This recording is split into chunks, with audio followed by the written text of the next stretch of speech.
Sumali, Sumut mantap kali.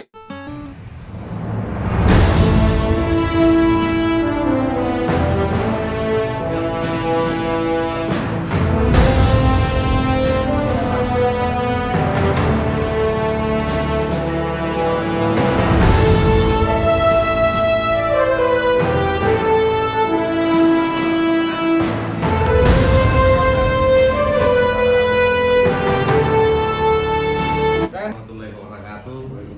Selamat siang, salam sejahtera buat kita semua. Mohon izin Bapak. Iya.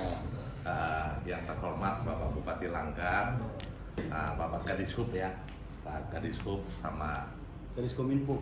Kominfo. Ini Pak analis. Oh ya, salam kenal Bapak-bapak. Kami dari Samsat Bapak. Iya. Samsat kebetulan saya selaku Kepala Cabang Jasa Raja Sumatera Utara, di pimpinan Samsat Provinsi Sumatera Utara. Di Samsat itu seperti Pak Bupati tahu bahwa ada 3 instansi Bapak di sana. Yang pertama ada kepolisian yang diwakili oleh Direktorat Lalu Lintas Polda Sumatera Utara, baru ada BPDWRD namanya, Badan Pengelolaan Pajak dan Distribusi Daerah. Itu adalah ya, pemerintah daerah. Dispenda dulu. Dispenda, kalau dulu namanya Dispenda Pak Bupati.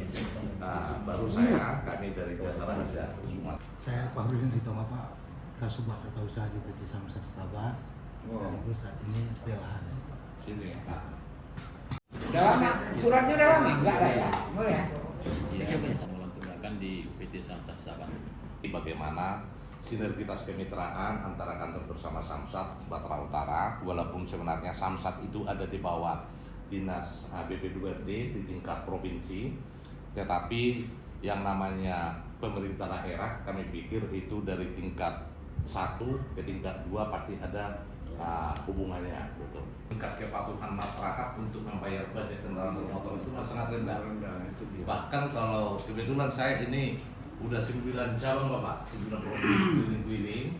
Nah, dari 9 provinsi yang saya kelilingi ini, kampung saya ini adalah merupakan tingkat kepatuhan yang paling rendah yang saya kelilingi.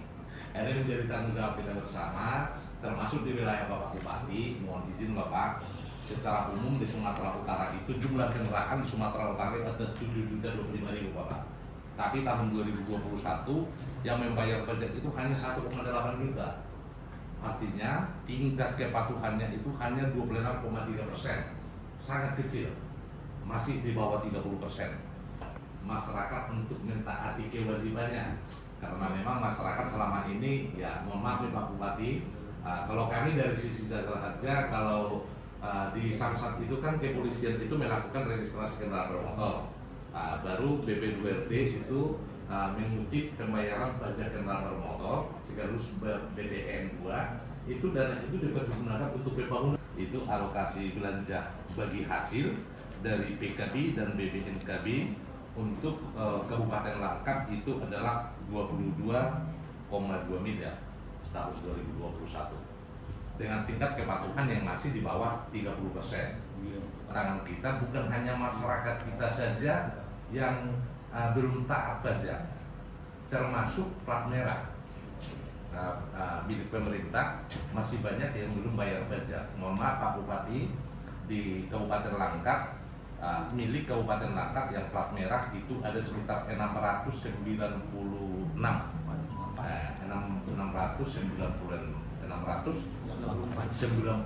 kendaraan plat merah yang masih menunggak pajaknya. Ini juga nanti jadi alasan saya mempertahankan ataukah saya lelang ini barang. Iya. Ini sekarang pajaknya harus dibayar, kendaraannya udah nggak bisa bergerak. Siap. Ini kan saya membiarkan pemborosan terhadap anggaran. Maka saya bilang dari ini dasarnya, selain kita mau memenuhi untuk kewajiban kita dalam hal pajak, di sisi lain saya masih mau lihat apakah masih strategis ini untuk dipertahankan atau tidak. Benar. Ya. Follow up dari sini Pak Namrin. Siapa? Kalau disuratin kita, gitu. Berapa sih sebenarnya akumulasi tunggakan yang harus kita bayar berdasarkan itu. Dan kalau seandainya saya dengar ada pemutihan, tolong juga dikasih kesempatan. Ini kan negara dengan negara ini kan Ya, gitu ya, ya. benar. Kan itu kalau bicaranya itu. Ya. mungkin ada pemutihan yang bisa kita jadinya meringankan di postur anggaran. Iya. Dan saya belum tentu juga bisa sekaligus pembayaran, tapi paling tidak Iya. per mata anggaran itu saya bisa cicil. Kemarin 2 tahun lalu kan kita sewaktu saya sekda kan kami udah ini expose. Oh, terus. Nah itu ada nggak kemajuannya? Izin Pak Bupati kan udah setelah waktu itu.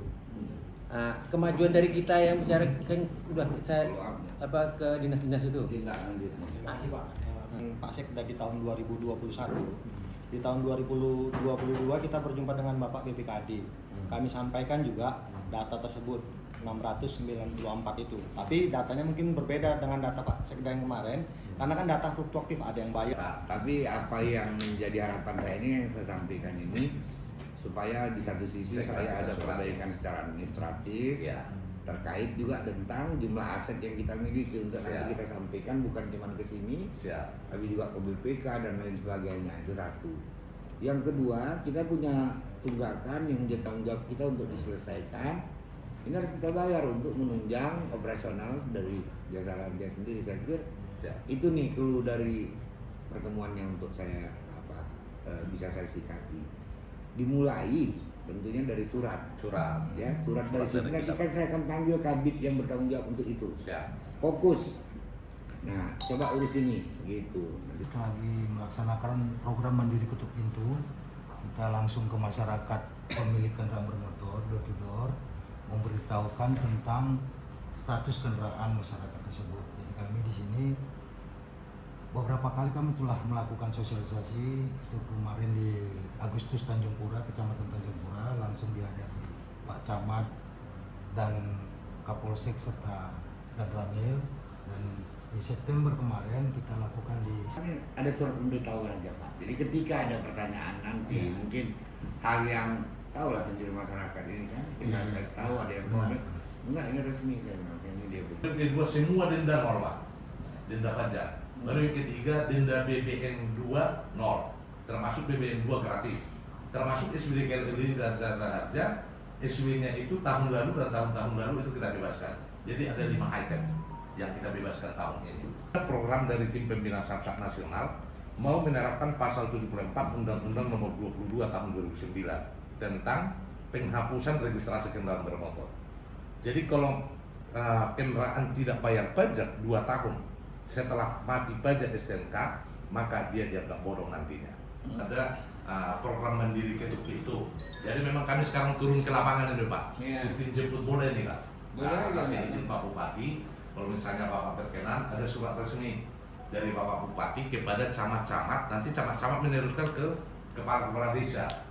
Nah, kalau Bapak berkenan, karena memang di beberapa kabupaten kota yang lain juga saya mohon itu ada juga bupati yang mau Pak, ada juga ya nggak usah lah Pak, tapi ada juga ya kan, namanya juga usaha Pak Bupati kan. Ya, ya. Kalau misalnya Bapak berkenan menyurati itu, menginformasikan kepada masyarakat melalui para camat, nanti para camat menginformasikan ke kepala-kepala desa. Pelan pemutihan ini Pak. Jadi semua